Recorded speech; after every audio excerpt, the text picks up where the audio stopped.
Hi everybody, I'd like to shed some light on the testing which is going around for coronavirus. The first and the most important test which we are going to look at is the PCR or the Rt-Pcr. This is what you usually order when you order a coronavirus test. It is a gold standard which is being used all over the world presently. It is the only approved test in India and many other countries right now. It directly tests the genetic material of the virus. However, this swab test has a few problems. Most importantly, it's 80% or maybe even lesser sensitivity. Now, what does 80% sensitivity mean? There are a lot of false negative cases. Cases which might initially test negative, but they are actually corona positive and they might test positive later. Let me just explain what 80% means again.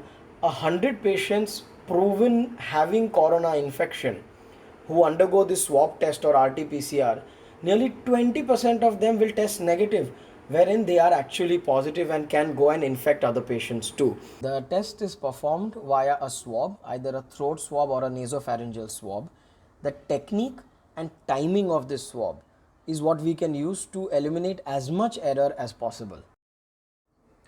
So this was the swab. Now blood test, which is called antibody testing, is also now slowly going to be introduced, but it is not approved yet.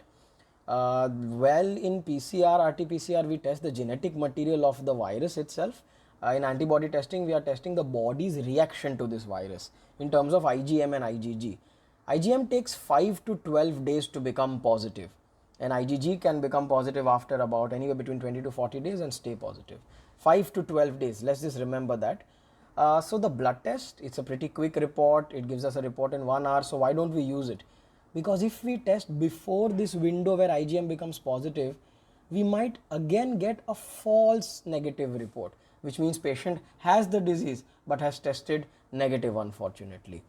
Repeat testing might be of more value in this, and that can be used by healthcare workers, by policemen, etc.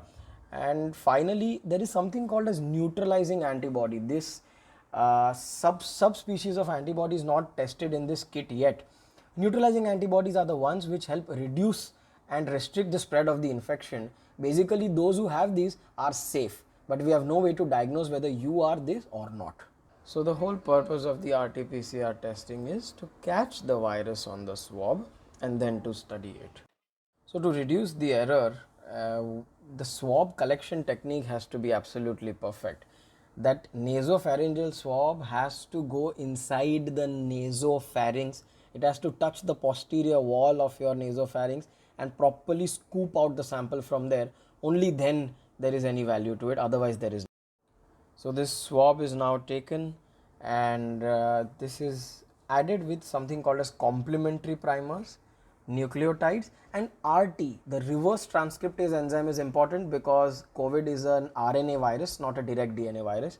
All of these are put into a thermal analyzer where, along with Taq polymerase enzyme, there is some processes, complex processes which happen, which amplify this genetic code of the virus. Once it is amplified, we can read the result and we can classify it as SARS-CoV-2 positive or not detected negative.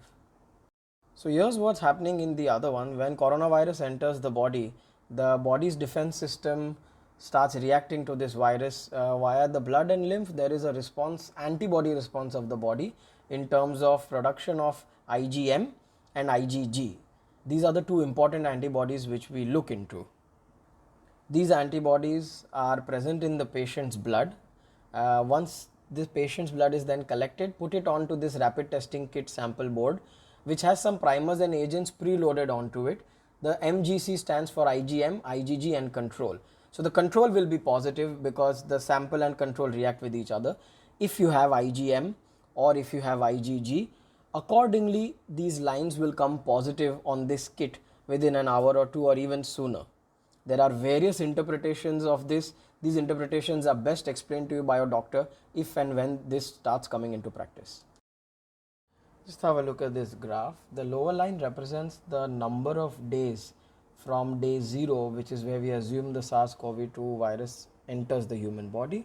It goes on building up, and from around day 5 it can start presenting symptoms.